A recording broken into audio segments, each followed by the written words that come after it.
اس لڑکی کے والدین نے اس کی پرورش کی, اسے گریجویٹ بنایا, تعلیم کے اوپر خرچہ کیا, تو مہر ملنے کے بعد اس عورت کی وہ اپنی جائیداد ہو جاتی ہے. وہ چاہے اپنے والدین کو دے, چاہے خود رکھے, یا اس کو کوئی بزنس میں لگا دے, کوئی تجارت میں لگا دے, اس کا حق ہے. تو مہر اس کی خود کی جائیداد ہے, وہ کچھ بھی کر سکتی ہے. اور مہر کا کوئی فکسڈ اماؤنٹ نہیں ہے, چھوٹا بھی ہو سکتا ہے, بڑا بھی ہو سکتا ہے.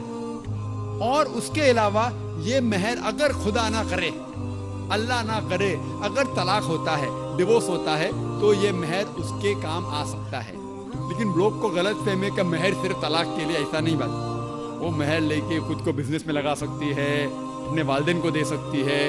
اور جہاں تک کہ اس کا خود کا سوال ہے, اسلام کے اندر جتنے فائنینشیل ایسپیکٹس ہے خرچہ اس کا, شادی کے پہلے ذمہ داری ہے اس کے والد کی اور اس کے بھائی کی, شادی کے بعد ذمہ داری اس کے شوہر کی اور اس کے بیٹے کی. آل فائنینشیل ایسپیکٹ, لاڈجنگ, بورڈنگ, کلودنگ, کھانا پینا, کپڑا, سب اس کو کمانے کی ضرورت نہیں. یہ حق ہے مرد کو دینے کا. تو financially she is more strong, she is very strong financially. جہاں تک کہ مالی حالات میں اسلام میں عورت کا درجہ بہت اونچا ہے.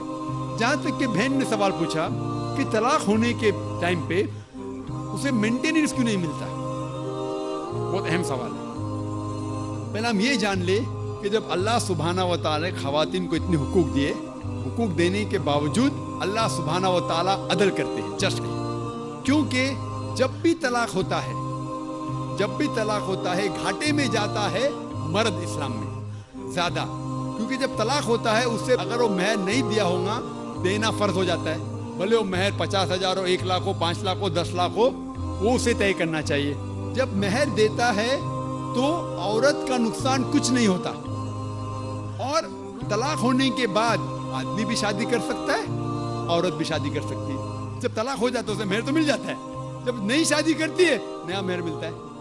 آپ سوچئے, آدمی جب نیا شادی کرتا ہے اس کو نیا مہر دینے پڑتا ہے, تو آدمی نقصان میں ہے. اگر آپ یہ کہیں گے کہ طلاق ہونے کے بعد آدمی مینٹیننس بھی عورت کو دے, تو ہم کہیں گے یہ اللہ سبحانہ و تعالی حق کے نہیں ہے. نعوذ باللہ, ایسا کر ہی نہیں سکتے. نہیں تو مجھے لیکچر دینے پڑیں گا آدمی کے حقوق اسلام میں.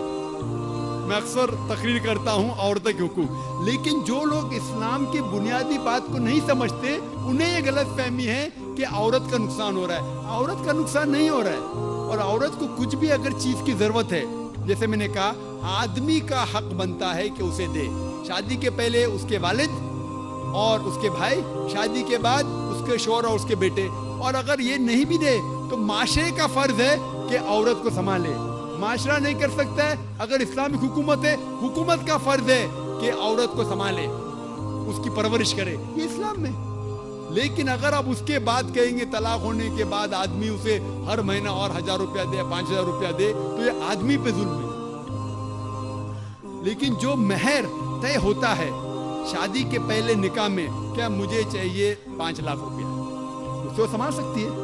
اسے کوئی تجارت میں لگائے اور اس کی آمدنی لے سکتی ہے. اگر کوئی شک ہے کہ ہو سکتا ہے میرا طلاق, کبھی بھی شادی ہوتی تو طلاق کا گمان تو رہتا نہیں دماغ میں کہ طلاق ہونے والا ہے, ہو سکتا ہے.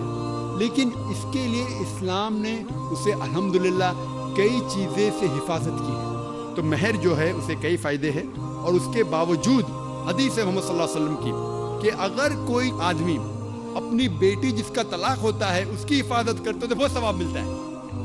تو اسلام میں جو طلاق شدہ عورت ہے اس کے لیے الحمدللہ کئی طریقے ہیں جس سے اس کی حفاظت کی جاتی ہے. جو آپ جو کہہ رہے ہیں وہ یہاں کے معاشرے کے بارے میں کہہ رہے ہیں, تو میں کہتا ہوں کہ یہاں کے خواتین کو اپنے حقوق خود پتہ نہیں. ان کی غلطی ہے, اسلام کی نہیں. ہمارے خواتین اور ہمارے مرد خود نہیں جانتے, طلاق کیسا دینا جانتے نہیں. غلطی کس کی؟ اسلام کی. اسلام کی نہیں, اسلام کے فالو کرنے کے مسلمان کی. اگر آپ اسلام کو جاننا چاہتے ہیں تو مسلمان کو مت دیکھیے. جس طریقے سے آج میں نے کہا, آپ اگر مرسیڈیز کار کو جاننا چاہتے کتنی اچھی ہے, اگر کوئی ڈرائیور جو ڈرائیونگ نہیں جانتا ہے اس کے پیچھے بیٹھا اسٹیئرنگ ویل کے اوپر اور مرسیڈیز کار کو ٹھوک لیتا ہے, تو غلطی کس کی؟ مرسیڈیز کار کی کہ ڈرائیور کی؟ ڈرائیور کی. اسے مرسیڈیز کا چلانے آتا نہیں. تو اسی لیے اسلام کو اگر جاننا چاہیے تو آپ قرآن کو پڑھنا چاہیے اور صحیح حدیث کو. یہ افسوس کی بات ہے کہ کئی مسلمان خود نہیں جانتے قرآن و حدیث میں کیا لکھا ہے, کس طریقے سے طلاق دینا چاہیے, کس طریقے سے برتاؤ کرنا چاہیے اپنی بیوی کے ساتھ. اسی لیے میں تقریر کر رہا ہوں, تو لوگوں کو قرآن اور حدیث کے قریب لے کے آؤں.